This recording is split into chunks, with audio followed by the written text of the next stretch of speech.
Добрый день, друзья! Сегодня займемся пересадкой. Пересадкой орхидеи парфюмерная фабрика. Но эта орхидея еще и бабочка. Бабочка оранж. Приобрела я ее летом прошлого года. И за это время она у меня цвела домашним цветением. Аромат просто потрясающий. Но у нее есть одна особенность. При покупке у нее оказалась рядом с материнским растением вот такая детка. Она была крошечная, а сейчас она подросла. И я хочу сделать пересадку, не отделяя эту детку от мамы. Пусть продолжают расти вместе. А уж если вместе будут цвести, это будет вообще великолепно. Орхидея за этот год очень хорошо растет, наращивает корни. А уж какие крупные листья она выпускает, что и горшок-то ей тоже нужно не маленький. Я подобрала ей горшок 2,4 литра. У меня растут парфюмерные фабрики в таких больших горшках и чувствуют себя прекрасно. Таких огромных листьев пока нет. Но цветут регулярно. Это дорощенный цветонос. Но цветок получился с какой-то мутацией. Вроде бы и лепестки не сросшиеся. Может, она тоже хотела стать бабочкой. Вот здесь пыталась сделать защип, но что-то пока непонятное. Понаблюдаю дальше. Но растет очень активно. Листики упругие, хорошие, и крапинки замечательные, серебристые, с темным. Да и на этом новом листе тоже появились вот такие темные крапинки. Но вы знаете, что парфюмерные фабрики отличаются тем, что листья у них в крап. Иногда бывают вот такие серебристые, как у этой орхидеи. А здесь, вот видите, большой лист вырос, крупный, но таких явных крапинок нет. Хотя чуть-чуть тоже есть. На старых листьях этих крапинок больше.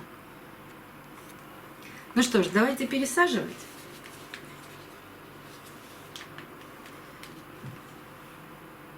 Даже тут на горшке было что-то написано, но уже стерлось. Корней в горшке много. Постараюсь их достать аккуратно.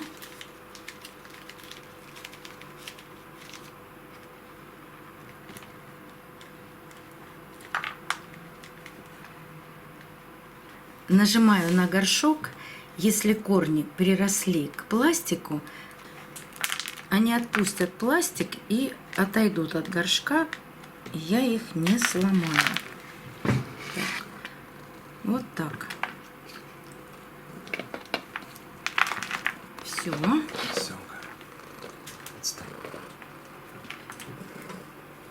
Специально орхидею поливала для того, чтобы корни не отрывать от пластикового горшка.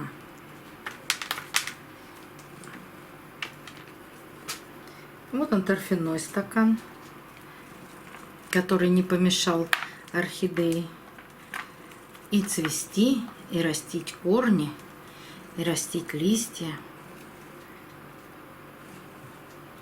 Ох, как же много корней.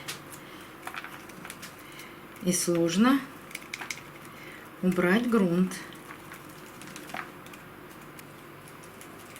Сейчас разберемся, где корни большой орхидеи и какие корни выросли у маленькой орхидеи.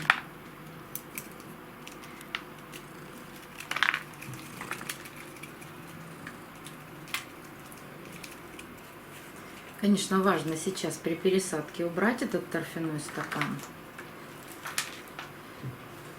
Я всегда это делаю только тогда, когда пересаживаю орхидею. Специально торфяной стакан из недавно купленной орхидеи я ни кусочками, ни полностью никогда не убираю. Так, ну вот здесь появился просвет, здесь мы можем освободить орхидею от торфяного стакана. И еще и с пластиковой оплеткой.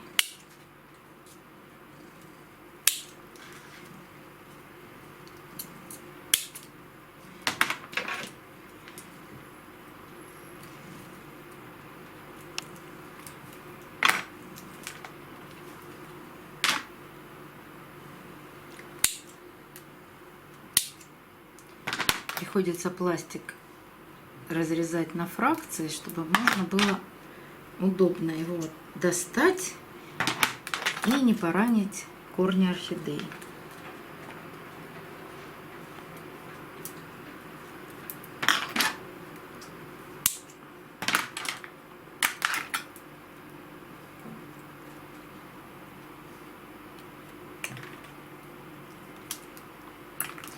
Ну а торфяной стакан развалится сам собой.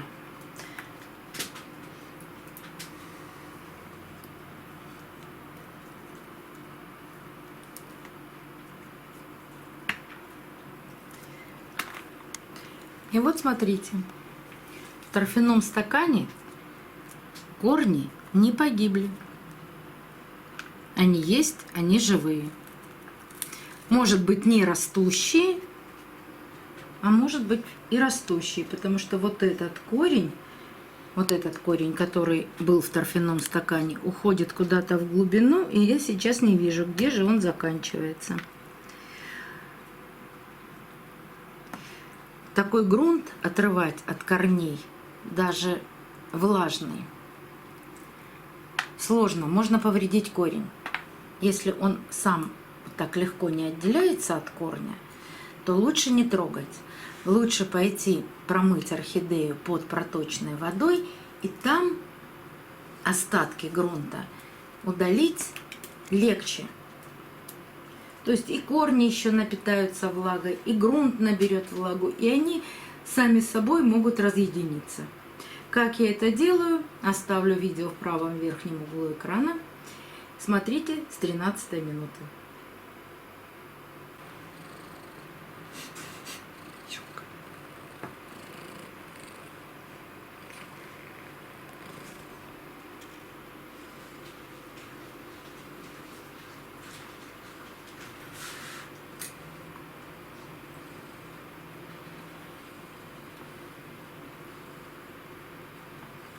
Обещала вам показать корни детки. Вот это 2 корешка отращивает детка, но они смотрят вверх. И еще есть у нее один корень поменьше. Вот он смотрит вниз. О, нет, вот, это корень тоже детки. Почему-то тоже вверх. Ну, мы его постараемся направить в горшок. Так. Что я хочу увидеть на корнях этой орхидеи? Наверное, какие-нибудь гнилые кончики. Смотрю и сильно ничего не вижу. Вот есть верхние сухие части корня. Ну, так их можно так и оставить. И вот эта сухая часть корня будет отрезана. Ну а больше ничего делать и не надо. А вы знаете, хочу вам рассказать, не секрет, конечно, нет, но небольшую историю. Если вы придете пересаживать орхидею в любой цветочный центр,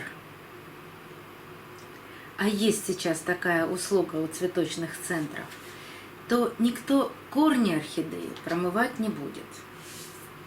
Ну, потому что это даже неудобно там это делать. А возьмут вашу орхидею, уберут тот грунт, который у нее был. Уберут по возможности. Например, если какие-то части грунта приросли к корням, его оставят. Поставят вашу орхидею в горшок и насыпят новый грунт. И все.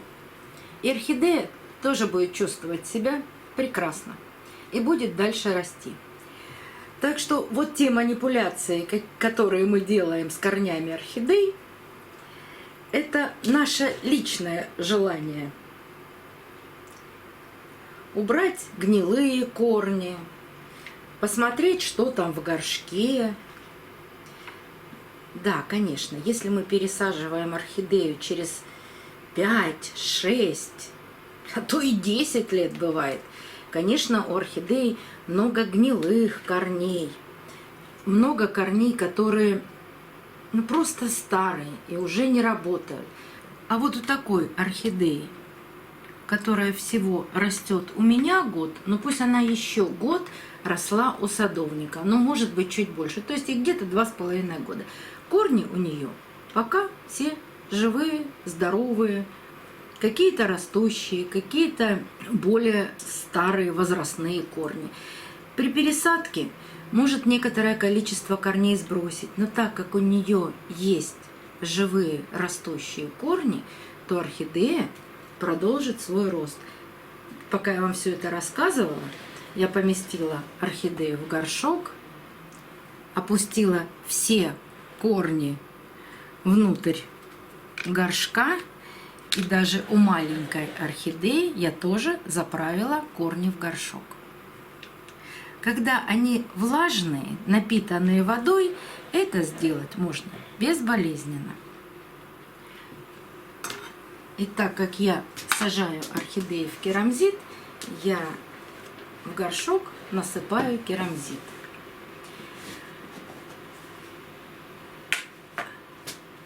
Керамзит – это не панацея. Это грунт удобный для меня и для выращивания моих орхидей. Если вы сажаете орхидею в кору или делаете какой-то смешанный грунт, что мне сильно не нравится в посадках, это уголь, куски угля, потому что он очень влагоемкий. У угля больше влагоемкость, чем у коры, и он очень долго сохраняет вот эту влагу после полива. И часто бывает такое, что доходит корешок до кусочка угля и пропадает. Но это бывает по разным причинам. Мне в посадках уголь не нравится. А так вы можете использовать любую посадку, в которой вам удобно ухаживать за орхидеями. У кого-то это кора, идеально. У кого-то это керамзит, тоже великолепно. Главное, как поливать орхидею. И как после полива дать возможность орхидеи просушить корни. Потому что в природе у орхидеи все корни воздушные. И никакие посадки и грунты орхидеям, по крайней мере фаленопсисам, не нужны. А нам для того, чтобы содержать их в квартирах, приходится сажать их в горшки, что для орхидеи не свойственно.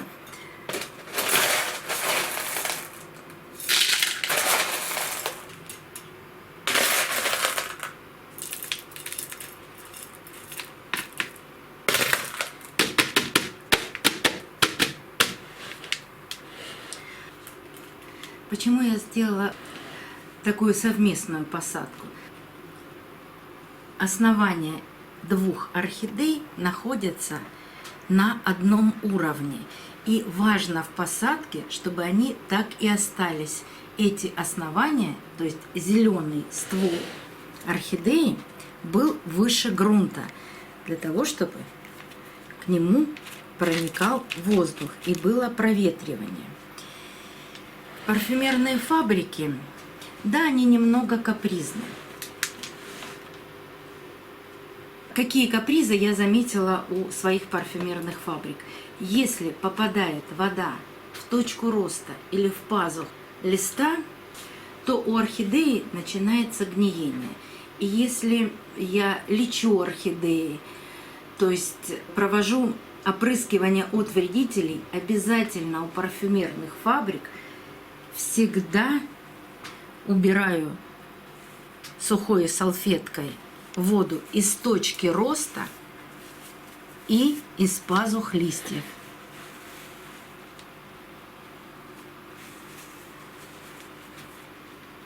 В остальном они ничем не отличаются от обычных фаленопсисов.